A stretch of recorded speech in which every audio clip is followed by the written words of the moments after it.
The origins of Sister Grimm, it's one of those things that came out of the blue, I would say. I lived in Quantocks about 20 years ago. I was just looking for a location to shoot a film where it'd be nice and easy. So also I thought, well, it'd be nice to get away from contemporary subject matter. So I always liked the costumes around the Napoleonic period. So I thought, well, okay, let's set it at the same time, the year that Napoleon was defeated after he got off Elba. And then after that, I just had to come up with a story. So I thought, two girls, I had these two young actresses who worked with him before, both as leads. There was Charlotte Radford and Suzanne Kendall. I thought, well, they'd probably come and do it. The story of Sisters Grimm really begins with these two girls who, disguised as pirates, arrive on the coast of Somerset. They've been brought up abroad, and they've arrived in Somerset to reclaim their inheritance, which is the Grimm estate. And they're told they can only inherit the estate if they marry within 1 lunar month of the death of their aunt. So then they start auditioning husbands, which is very comical.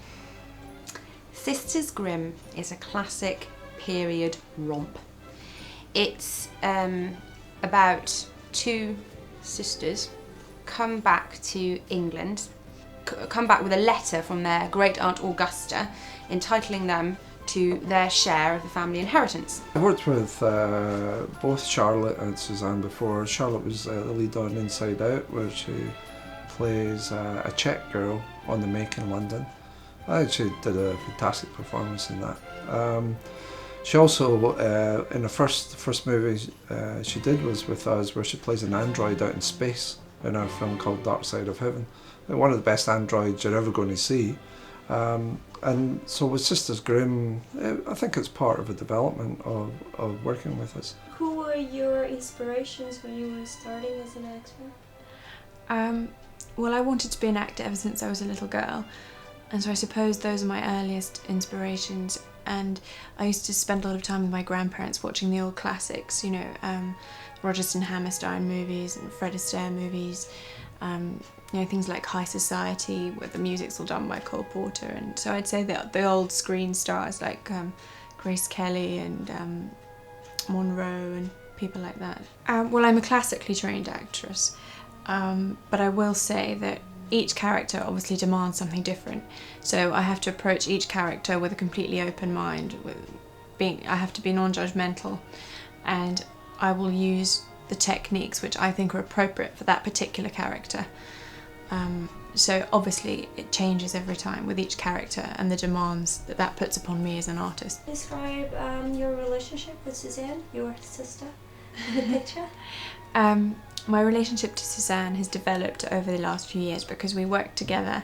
We first met working on a film called Inside Out, where she played my best friend.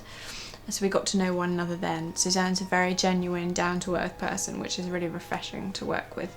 There's no falseness about her. You always know exactly, you know, where you stand.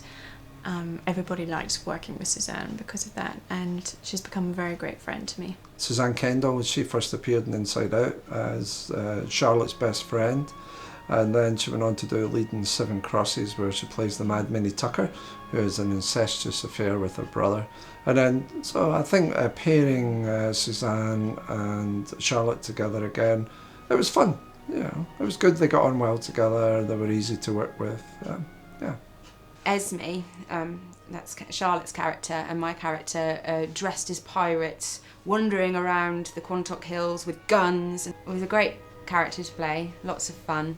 She's very independent, very quick-witted, very feisty, and she stands up to everybody. And she also plays a bit of the detective in the film. She's trying to work out what's going on all the time in the mysterious Grimm family. And she's also quite unconventional, I would say, for the time. The film's set in 1815, but she's a very outspoken, bold woman, and for that reason she was great fun to play. I think it would be very easy for somebody to say that Esmeralda is manipulative, but I don't think that's the case. I think she's a survivor, and given that she's, well, born in a time where to be a strong, independent woman is a very subversive thing, but I think it was necessary for her to be an independent, strong woman, given her situation.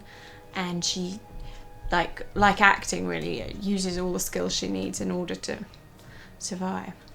And do you see yourself in that character?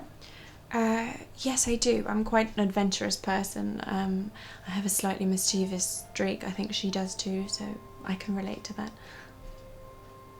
You have some great costumes there. Do you manage to keep any of them? Sadly, no, but I was able to choose some of them, which was a privilege, which I really enjoyed. Can you share some funny experiences? Well, something that always made me laugh, looking back, is when I was filming with Joe Rainbow, we did this scene where he'd have to carry me, and I had this big heavy velvet dress on, and I'm not exactly as light as a feather, so I felt quite sorry for him, and I was laughing a lot. He was, you know, a real gentleman and being very brave, picking me up. What was it like to work with Robbie Moffat? It's a great pleasure. Robbie's an actor's director, so he leaves a lot of room for the actors to develop while we're working, you know, organically. And we do a lot of work on the character's development before we start filming, which is also wonderful. Charlotte and I worked with each other on a film called Inside Out that was also written and directed by Robbie Moffat. He really knew what he wanted with the film, what he wanted from the characters, because all the characters, you know, are just that, they are characters. I enjoy working with Robbie as a director because I think he's very, very efficient as a director, and he really looks after everything and everybody to do with the film.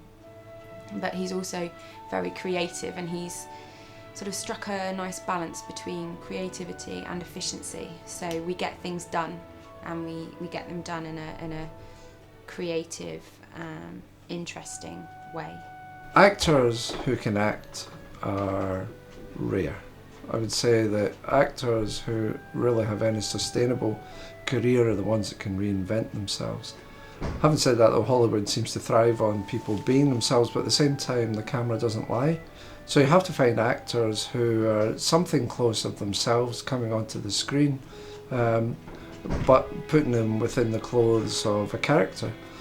So with people like Charlotte and Suzanne, Joe Rainbow, who's in this film, and a couple of the other actors, I feel that there's real acting talent there, and the British. And I don't want to bang the drum too much about that, but it's difficult for British actors to get leads in films.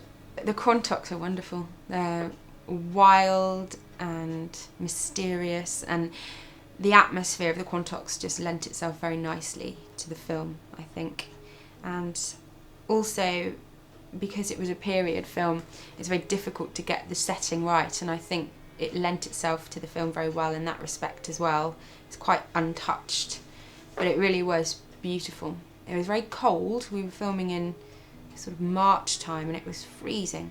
I remember one day Charlotte and I were on the Quantocks all day outside, from 8 in the morning till 6 in the evening, and we were watching the puddles literally freeze in front of our eyes. Do you prefer to be directed, or would you like to have some freedom yourself? I think it's about balance. I think as an actor one wants to trust that the director you're working for, you know, has put a lot of thought and care into the vision, for want of a better cliche, that you're working on. Obviously to feel secure. On the other hand, I think it's very important to leave room to develop while you're working, because, you know, the stories sort of have a life of their own and they can evolve in the moment, you know. So I think it's definitely about balance.